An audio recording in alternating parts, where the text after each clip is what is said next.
दोस्तों अस्सलाम वालेकुम। अल्लाह पाक हमें खुश कर दो। इन वक्त मां पंहिंजे प्रेस क्लब खानपुर में मौजूद आहियां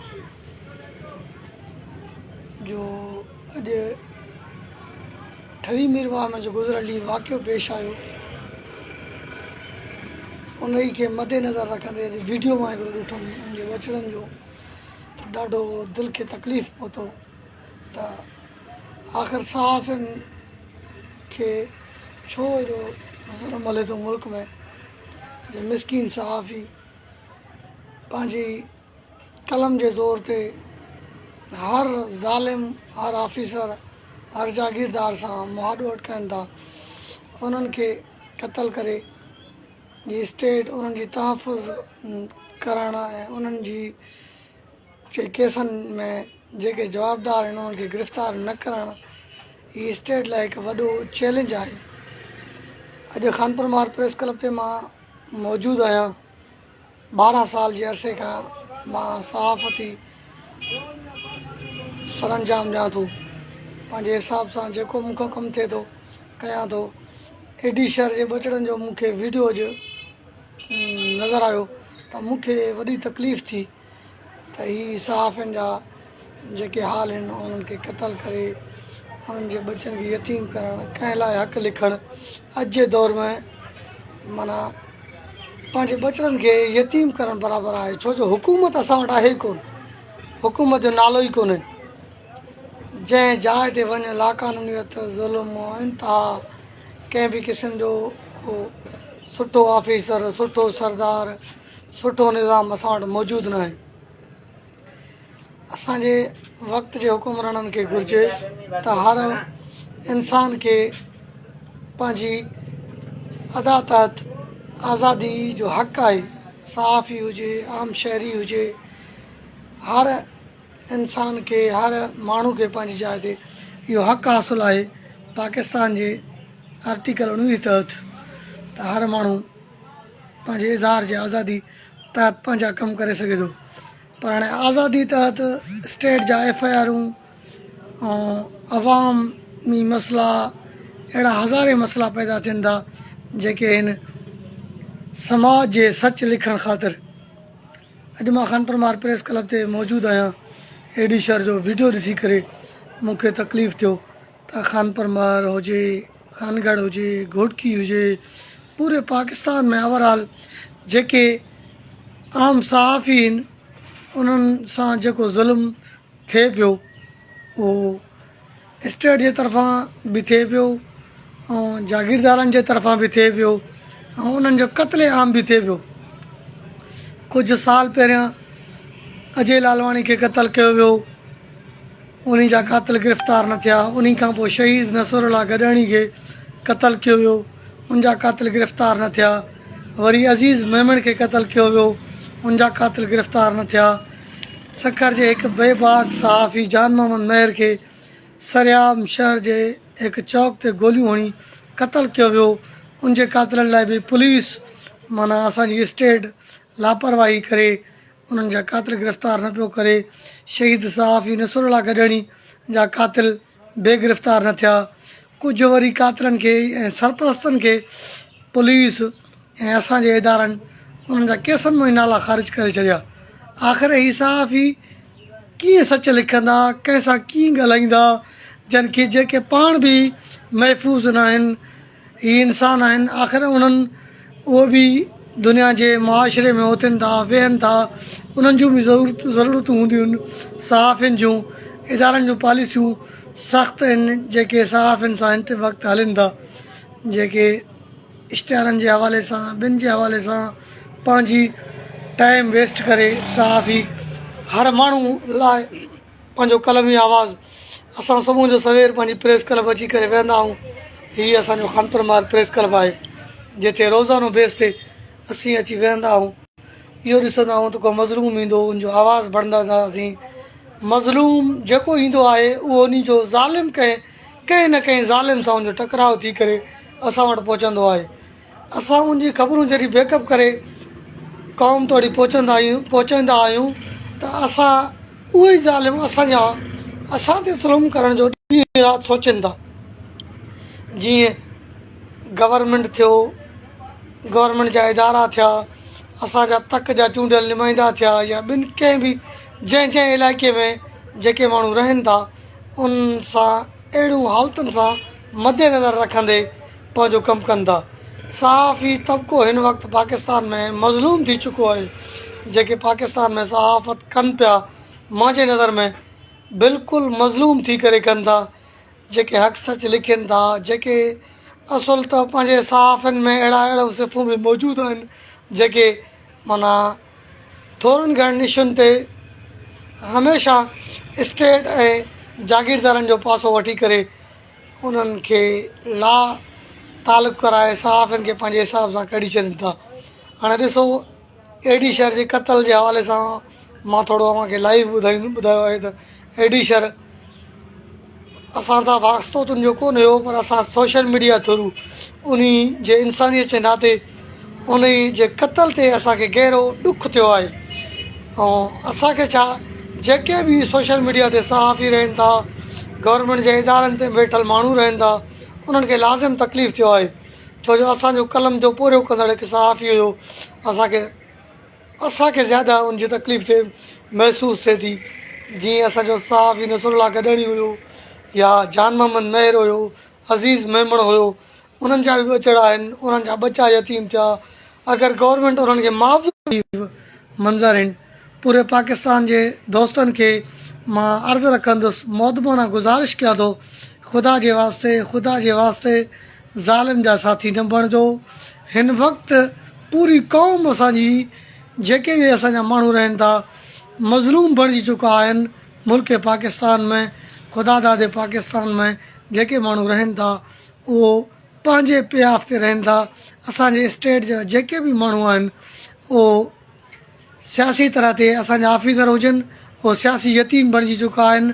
उन्हनि जूं पोस्टिंगूं रोकियूं वञनि थियूं जेसीं ताईं उन्हनि खे को ज़ालिम हुकुमरान, ज़ालिम असांजा जेके माण्हू आहिनि उन्हनि जी नथो करे सपोर्ट, त तेसीं ताईं SHO जी पोस्टिंग बि नथी थिए। हता की असांजे अदालतनि मुअज़्ज़िज़ जज साहिबान बि हिन वक़्तु जेके कमु कनि पिया असांजे पाकिस्तान में, मुंहिंजे नज़रिए मुताबिक़ त उहो बि माना पंहिंजे हिसाब सां छा करे सघनि, उन्हनि जा छा था करे सघनि। जेकॾहिं जेके गवाह आहिनि, जेके अदालतनि में बयान आहिनि, मशीर आहिनि, शाहिद आहिनि, उहो बि सही शाहिदियूं नथा ॾेई सघनि, सही बयानु नथा करे सघनि। पुलिस केस दाख़िल करे थी त उहो कंहिं न कंहिं सियासी दबाव में अची करे उहो पंहिंजो केसनि तां हथु खणी था वञनि। हीअ त असांजा सहाफ़ी बिना पघार जे, बिना निज़ाम जे ई पंहिंजो कमु कनि पिया, पर लखे रुपया पघार खणंदड़ असांजा पुलिस ऑफिसर बि हिन वक़्तु मारिजी चुका आहिनि। घोटकी ज़िले में केतिरा ऑफिसर, अब्दुल मालिक भुट्टो हुयो, कमांगर हुयो, लेगारी साहिबु हुयो, उहो मारिजी वियो। उन जे केस में बि को बि क़ातिल गिरफ़्तार न थियो। उन्हनि में कंहिं बि केसनि जी पोइवारी करण लाइ बि पंहिंजा ऑफिसर तयारु न आहिनि। उन जो इहो आहे त असां जंहिं वक़्तु वोट ॾींदा आहियूं त वोट में इहो न सोचींदा आहियूं त असां जंहिंखे वोट ॾियूं था उहो असांजी रहनुमाई करे थो या पंहिंजनि ई माण्हुनि ऐं पंहिंजे पैसे जी रहनुमाई करे थो। असां जंहिंखे वोट ॾेई करे 1.5 लख माण्हुनि जो नुमाइंदो चूंडे करे ऐवान में मोकिलियूं था, घटि में घटि असांजे चूंडियल नुमाइंदनि खे पंहिंजे ॿियो त असां लाइ कुझु नथा करे सघनि, पर असेंबली में पहुचणु शर्त पंहिंजे तक जे जेके मसइला थियनि था उन्हनि मसइलनि ते घटि में घटि स्पीच त करे सघनि था न।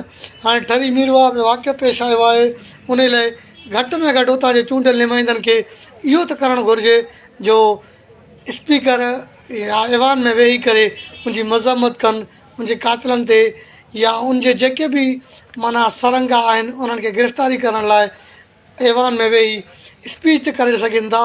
हर सहाफ़ी खे, हर क़ौम जे इनखे घुरिजे त पंहिंजे पंहिंजे जाइ ते पंहिंजे प्रेस क्लबनि में को माण्हू नथो निकिरे, महिरबानी करे अवां सिर्फ़ु पंहिंजे सोशल मीडिया जे पेजनि ते लाइव अची करे पंहिंजे सहाफ़ियुनि सां, पंहिंजे आवाम सां ॿधी जो इज़हार कयो त इन्हीअ में बि असांजी भलाई थींदी। असां हमेशह कोशिशि कंदा आहियूं त असां मज़लूमनि जा साथी बणिजूं, पर हमेशह ही जेके असांजे इदारनि में वेठल माण्हू आहिनि जेके पुलिस स्टेट जा जेके माण्हू आहिनि उहे बि पंहिंजी जाइ ते मजबूर आहिनि।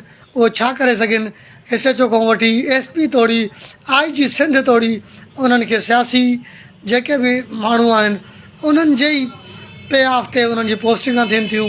अगरि उहे नथा कनि त उन्हनि जूं पोस्टिंगां नथियूं थियनि। महिरबानी करे हाणे अवामी अदालत पंहिंजो लॻाए पंहिंजे हिसाब सां जेके बि अव्हां सोशल मीडिया हलाईंदड़ दोस्त आहियो, महिरबानी करे तव्हां सोशल मीडिया ते हिकु आवाज़ु बणिबो। हर माण्हू पंहिंजे हिसाब ते सोशल मीडिया ते लाइव अचे, पंहिंजे प्रेस क्लबनि ते पंहिंजे सहाफ़ियुनि लाइ, पंहिंजे आवाम लाइ, पंहिंजे हक़नि लाइ थोरो घणो आवाज़ु उथायो। हिन वक़्तु जेके असांजे पाकिस्तान में हालात आहिनि, अलाह पाक पाकिस्तान जूं हालातूं बहितर करे। बलोचिस्तान खां वठी खैबर पख्तूनख्वा सिंध तोड़ी हालातूं बिल्कुलु ख़राबु थी चुकियूं आहिनि। उहो असांजे नाअहल हुकुमराननि जे करे ई थियनि थियूं। हुकुमराननि जूं नाअहलियूं आहिनि जेके जंहिंखे उहिदनि ते विहायो वियो आहे उन्हनि खे पंहिंजे उहिदनि जी ख़बर बि न आहे त मूंखे कहिड़ो कमु आहे, मां कीअं पंहिंजो कमु कयां। जेके वज़ीर आहिनि, जेके मशीर आहिनि, उहो पंहिंजे हिसाब सां कमु नथा करे सघनि। उन लाइ हमेशह जेके सही पंहिंजा उहिदनि जो इस्तेमालु न पियो थिए, असां सहाफ़ी बि मजबूर थी विया आहियूं। असीं कलम जो सचु इस्तेमालु नथा करे सघूं। जेके माण्हू चवंदा आहिनि त सहाफ़ी सचु नथा ॻाल्हाइनि, उनजे सचु न ॻाल्हाइण जो जवाज़ बि अव्हां जे अॻियूं आहे, सचु लिखण जो जवाज़ बि अव्हां जे अॻियूं आहे। असीं मजबूर थी करे अव्हां खे चऊं था, सोशल मीडिया जो दौरु आहे, सहाफ़ी हुजनि, सोशल वर्कर हुजनि, अव्हां कोशिशि करे पंहिंजी आवाज़ु पाण बि बुलंद कयो। असां सहाफ़ी तव्हांजो आवाज़ु प्रेस क्लबनि में, आला ऐवाननि तोड़ी सोशल मीडिया ते हर लिहाज़ ते असां लिखण जी कोशिशि कंदा आहियूं ऐं लिखंदा बि आहियूं।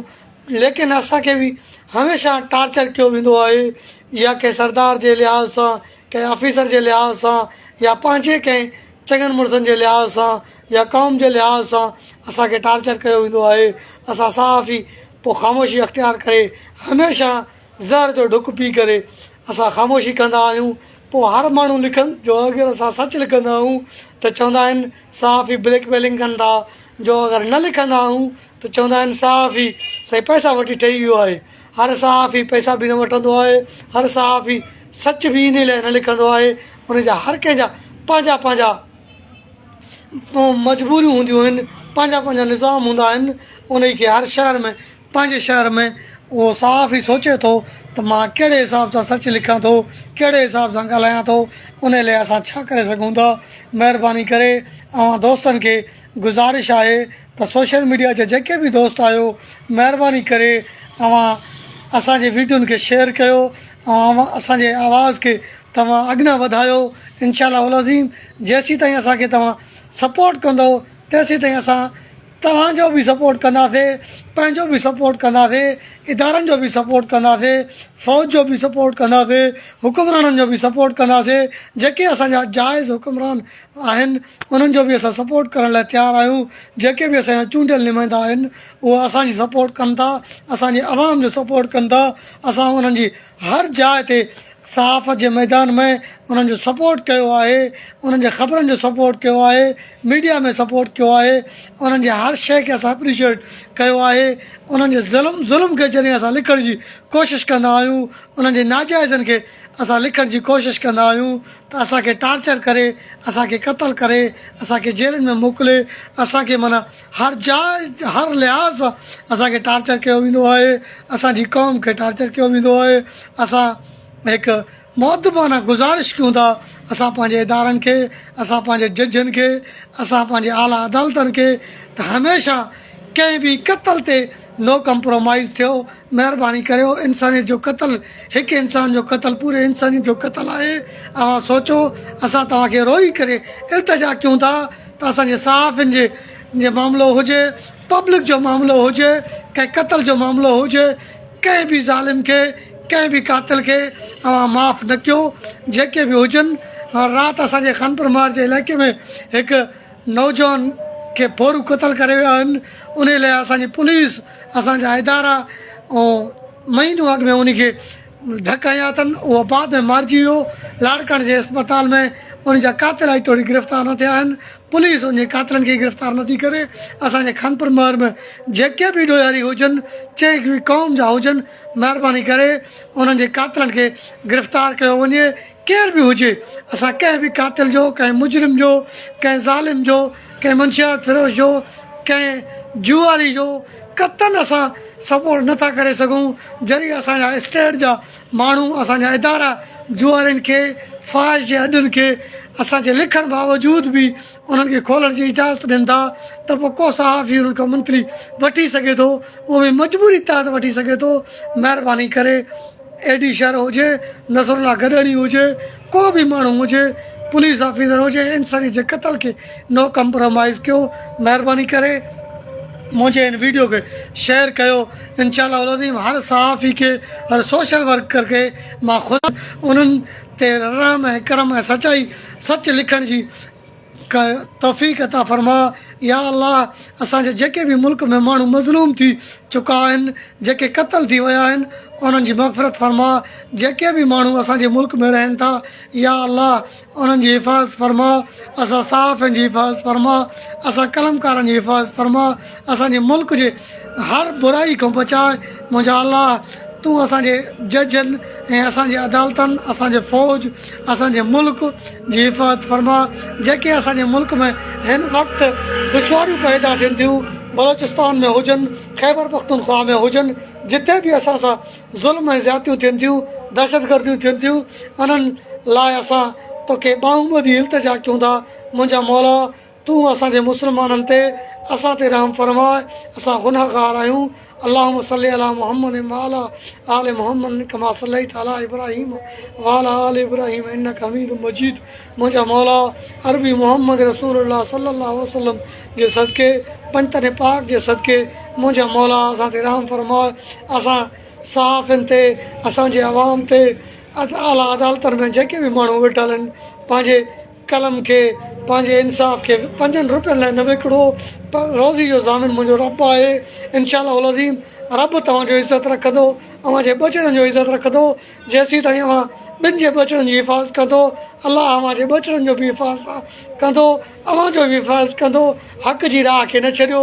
महिरबानी करे हाणे मूंखे इजाज़त ऐं पंहिंजे प्रेस क्लब जो मां तव्हांखे लाइव थी करे ॿुधायो आहे।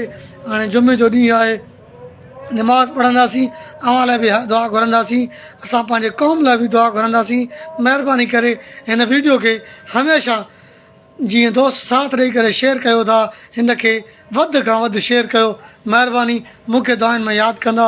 अब्दुल वहीद गॾाणी खानपुर महर प्रेस क्लब खां अव्हां सां मुखातिब हुयुसि। इंशाअल्लाह अज़ीम हमेशह तव्हांखे हर इशू ते मां मुखातिब मिलंदुसि। महिरबानी।